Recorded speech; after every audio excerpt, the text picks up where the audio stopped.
ध्यान सुनेंगे। विवाह दो प्रकार के अपनाए जाने लगे, एक का नाम था अनुलोम विवाह और एक का नाम था प्रतिलोम विवाह। जिनका समाजशास्त्र से थोड़ा भी लेना देना होगा वो समझ गए होंगे। अनुलोम विवाह प्रतिलोम विवाह के गुप्त साम्राज्य में प्रचलित थे और ये दो रूपों में होता था। बड़ी सुना, अनुलोम विवाह क्या है? उच्च कुल का लड़का, उच्च कुल का लड़का और निम्न कुल की लड़की, और सामान्यतः दुनिया में होने वाले, भारत में पर्टिकुलर भारत में होने वाले 90% विवाह अनुलोम प्रकार के होते हैं। कारण क्या है? हम हमेशा प्रयास करते हैं कि अगर आप दीक्षित हैं तो आप चंदेलों के यहाँ जाना चाहते हैं, चंदेल हैं तो भदौरिया के यहाँ जाना चाहते हैं, कछवा में जाना चाहते हैं, यानी अपने से ऊंचे का लड़का होगा, नीचे की लड़की। ये सामान्यतः हमारे परंपरा चली आ रही। तो भारत में होने वाले, जो पूछा गया इसमें, भारत होने वाले सामान्यतः विवाह किस प्रकार के होते हैं? प्रकार के होते हैं। लेकिन और इनमें होने वाले जो बच्चे होते हैं वो समाज द्वारा स्वीकृत होते हैं। लेकिन यदि कभी उल्टा है, क्या है? निम्न कुल की लड़की, सॉरी निम्न कुल का लड़का और उच्च कुल की लड़की, मतलब क्या समझे? ठीक उल्टा हो गया। यानी कि पंडित जी 80 वर्ष में शादी कर लें।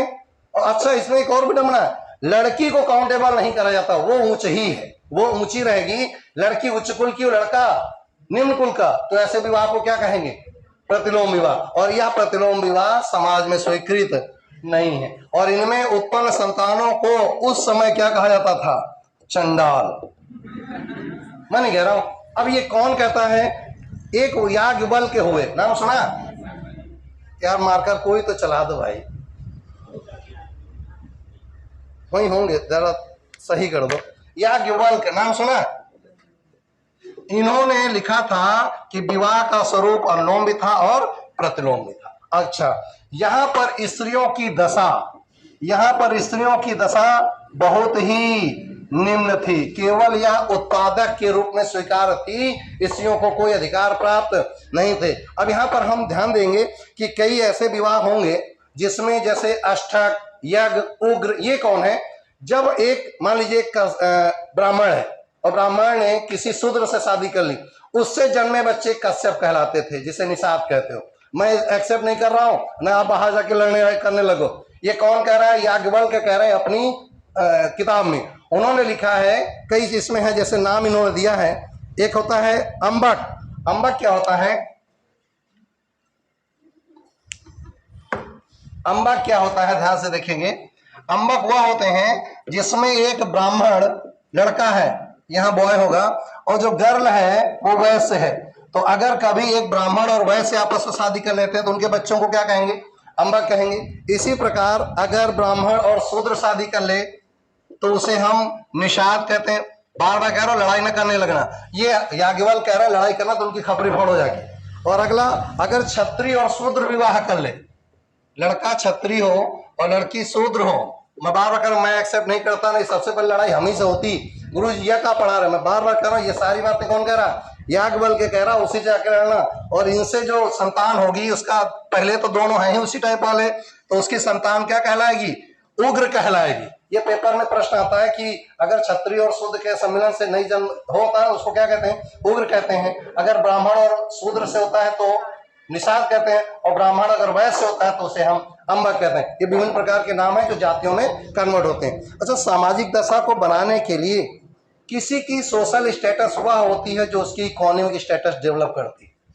किसी के पास अगर अच्छा खासा पैसा है तो सामाजिक स्थिति अपने आप पहले ही बन जाती है। यही था इनके समय में कि जो उनके यहाँ सरकारी काम करा करते थे, कौन? गुप्तों के यहाँ जो मान लो संत है, उनके सेनापति है या सैनिक है, उनको मिलने वाला पैसा अन्य की अपेक्षा क्या होगा? ज्यादा होगा। तो सामाजिक स्थिति उनकी अच्छी होगी, और जब सामाजिक स्थिति अच्छी होगी तो इनके बच्चे भी अच्छे ग्रोथ करेंगे। आने वाले समय में उन्हीं के बच्चे ग्रोथ कर पाए जो सेनापति या उनके अधीनस्थ कार्य करने वाले थे। इससे क्या सीखा कि निम्न वर्ग की जो दशा आज है वही पहले थी। और आप भी देख लीजिएगा, एक व्यक्ति गांव का, मैं नहीं कह रहा कि यही सत्य है, लेकिन यह भी एक सत्य है कि गांव में आपके पड़ोस का व्यक्ति अगर नहीं पा जाए तो वर्ष के अंदर ही उसकी सारी स्थितियां क्या हो जाती हैं? हाँ या नहीं? उनके बड़े, और कंपेयर करिए, उसी के पड़ोस में उसके साथ पढ़ने वाला लड़का उसके बच्चे गांव के टिरुआ स्कूल में पढ़ते हैं और उसी के बगल में जिस व्यक्ति को जॉब मिल जाती है, नौकरी मिल जाती है, उसके बच्चे अच्छी जगह पढ़ते हैं। अब उसके बच्चों के बढ़ने की संभावनाएं ज्यादा हो गई या कम?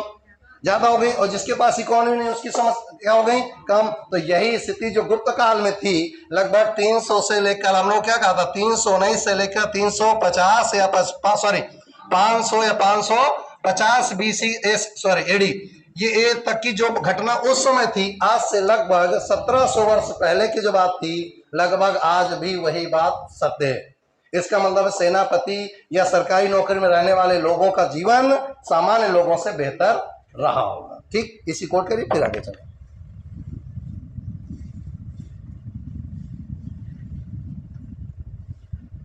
लिखेंगे गुप्त काल में वर्ण व्यवस्था क्या बदल चुकी? जाति में बदल गई थी।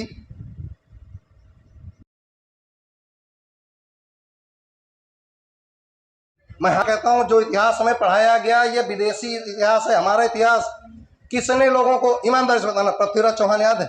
महाराणा प्रताप याद? हाँ, हमें सबको याद। उनके पिता का नाम बताओ। क्यों नहीं याद? क्यों नहीं याद? क्योंकि हमको बताया। झांसी के पिता का नाम बताओ। जीवाजी होलकर का पिता का नाम बताओ। जगदीश सिंह, कुंवर सिंह नाम सुना है? 1857 के विद्रोह के यार सब नायक हैं, बताओ इनके नाम। क्यों नहीं याद? हमें इतिहास पढ़ा, हमें तो अकबर पढ़ाया गया है। अकबर के पापा, जल्दी बोलो, सबको याद है। कारण हमें इतिहास पढ़ाया ही नहीं गया है। हमें आगंतुकों का इतिहास पढ़ाया गया है। हमें नहीं कहते कि बुरे थे अच्छे थे, और डिसाइड करने का निर्णय हमारे पास है ही नहीं। ये निर्णय हमारे आप सबके विवेक पर निर्भर करता है कि हमारे वास्तव में रियल हीरो कौन है। आपका रियल हीरो कौन? भगत सिंह? संभव ही नहीं। सलमान खान ऐसे करने वाले, लिखो, हमारे रियल भगत सिंह है ही नहीं। मेरी बिटिया ने जिस दिन फर्स्ट टाइम मुझसे पूछा था मूंछों वाला कौन है, मैंने उसका स्कूल चेंज कर दिया है केवल उसके ये पूछने पर, ये मूंछों वाला कौन है। अंदाजा लगाओ, जिसे भगत सिंह के बारे में, चंद्रशेखर के बारे में पता नहीं है, वो स्कूल में पढ़ने रहा कि स्कूल है। मैंने वहां से उसको हटा दिया। कारण हम अपने हीरोज अपने द्वारा चयनित करेंगे, लाए हुए थोपे गए हीरो एक्सेप्ट नहीं करेंगे। लिखिए क्या लिखा बेटा? गुप्त काल में व्यवस्था बदल गई थी जिसमें ब्राह्मण क्षत्रिय वैश्य शूद्र से मिश्रित, ये हमारे लिए परीक्षा के लिए जरूरी से कोट कर लेना, जल्दी करेंगे, से मिश्रित जातियों का जन्म हुआ। जो कहा करते थे ये कहां से आ गए, क्षत्रियों में इतने नाम, ब्राह्मणों में इतने नाम, ये आ रहे। अब मिश्रित जातियों का जन्म हो, यही मिश्रित जातियां हैं, मिश्रा जी, वाजपेयी जी, तिवारी जी।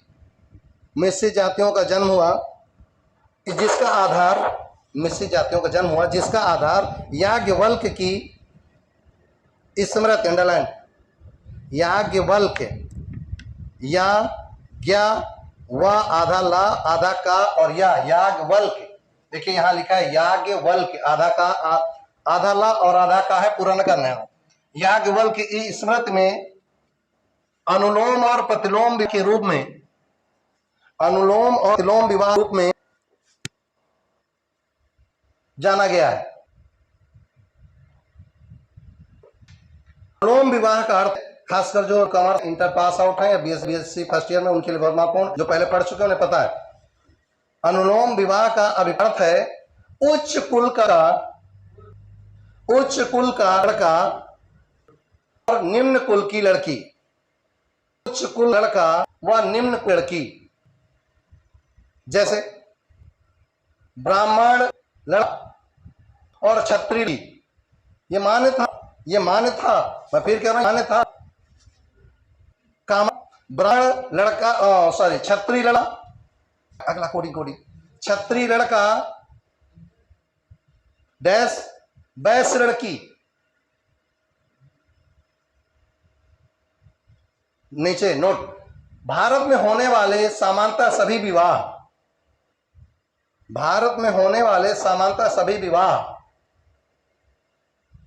अनुलोम विवाह का ही रूप, बहुत पेपर में आ चुका है। सामान्यतः अनुलोम विवाह का ही प्रारूप है, अनुलोम विवाह का प्रारूप है, कोड अनकोड। नेक्स्ट पैराग्राफ, जबकि प्रतिलोम विवाह में होगा, उल्टा होगा, क्या होगा?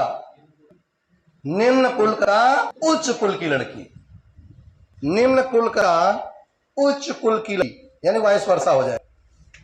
निम्न कुल का उच्च की लड़की, उल्टा करके लिखिए, वैश्य लड़की और उस लड़का छत्र की लड़का। बार वैश्य मैं बोलता हूं, वैश्य नहीं बोलता हूं, बार बार मैं वै नहीं कह रहा हूं, मैं वैश्य कह रहा हूं, और दोनों अलग अलग हैं। ये वणिक के लिए प्रयोग होता है और ये छत्री के लिए प्रयोग होता है, इसलिए जबरदस्ती एक दूसरे को पिनअप ना करें। आगे लिखेंगे, याज्ञवल्क्य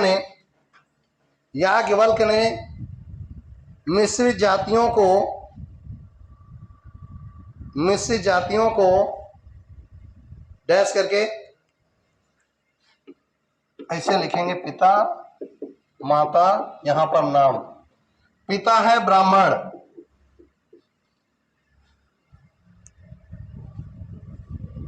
माता है वैश्य,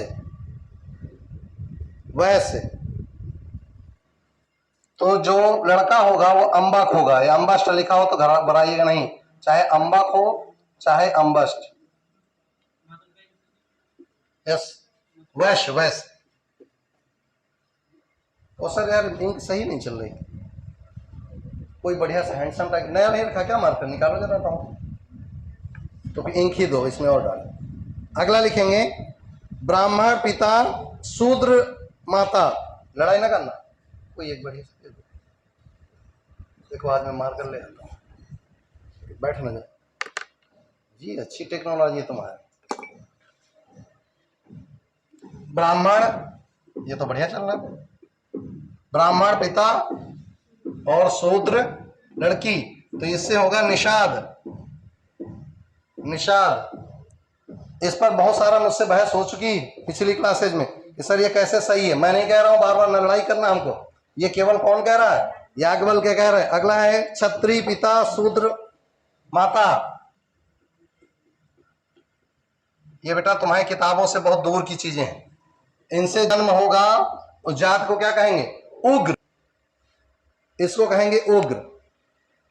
वैश्य और शूद्र, अगला लिखेंगे, पिता वैश्य माता शूद्र, तो इससे जो जन्म लेगी जाति वो होगी करण।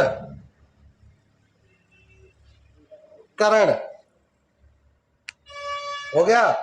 अब चलो प्रतिलोम विवाह लिख रहे हैं ना, प्रतिलोम विवाह में जन्म लेने वाली सभी संतानें क्या लिखने जा रहे हैं? क्या कही जाती? चंडाल। प्रतिलोम विवाह में जन्म लेने वाली सभी संतानें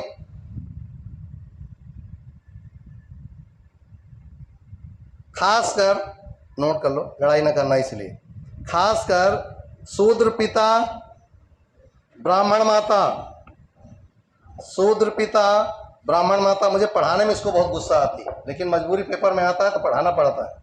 इस शब्द बोलना ही मेरे लिए अंदर से गुस्सा आती। माता की संतानें चंडाल कही जाती हैं, जबकि ईश्वर ने किसी को बनाने में कोई भेदभाव नहीं किया, हम ही ठेका लिए हैं पूरी दुनिया का। अगला नोट लगाइए, एक कहानी सुनिए फिर आगे चलेंगे। समय बदला, ब्राह्मणों के अधिकार छिनने शुरू हुए, ब्राह्मणों का कम पैसे में काम करने वाले कुछ लोग आए। जो लोग पहले भूलेख का काम करते थे वो काम था ब्राह्मणों का। भूलेख का मतलब समझ गए? आपकी जमीन का लेखा जोखा किसके पास रहता था? ब्राह्मणों के पास। इन ब्राह्मणों से भूलेख का लेखा जोखा जिस जाति को ट्रांसफर हुआ, जो काम करना शुरू किए, उनको क्या कहा गया? कायस। बाद को इन्हीं कायस का उपनाम क्या हो गया? लाला। और ये लाला वही है जो हर पिक्चर में सूदखोरी का काम करते थे। लाला तो गियो, लाला वाला कुछ है ना, जो भी है उसमें लाला वही तो रस्म वाला, उसका नाम ही लाला था। जो सो रहता था उसी को कहते थे कायस, उसी को क्या कहा गया? लाला। जो पहले भूले का काम ब्राह्मण करते थे वो भूले का काम अब कौन करने लगा? कायस। तो कायस अगर आपसे पूछे कौन थे, तो भूलेख का निर्माण करने वाले, जिसमें ब्राह्मणों को रिप्लेस करके ये आए थे। नोट करेंगे, कायस वह जाति थी, अगर यहाँ कोई हो तो बुरा न मानना कि बाहर निकल के ईंटा चला के मार दो, मैं घुस कह रहा हूं। कायस वह जाति थी जो गुप्त काल में अब कौशल ने ढेर सारी स्याही डाल दिया, कैसे नहीं चलेगा। वह जाति थी जो ब्राह्मणों को रिप्लेस करके, अब रिप्लेस तो लिख ही लेना यार, स्थानांतरित करके, ब्राह्मणों को स्थानांतरित करके भूलेख का कार्य करने लगी।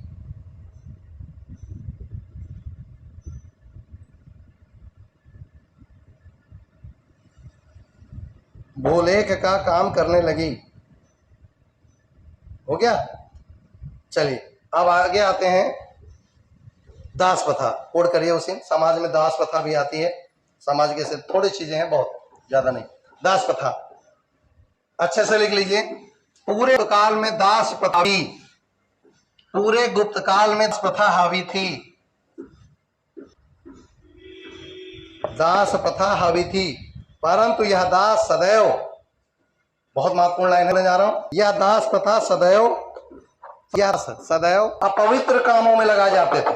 इनके घर में पूजा पाठ नहीं देते, अपवित्र काम लगाए थे। परीक्षा के समय याद रहेगा आपको।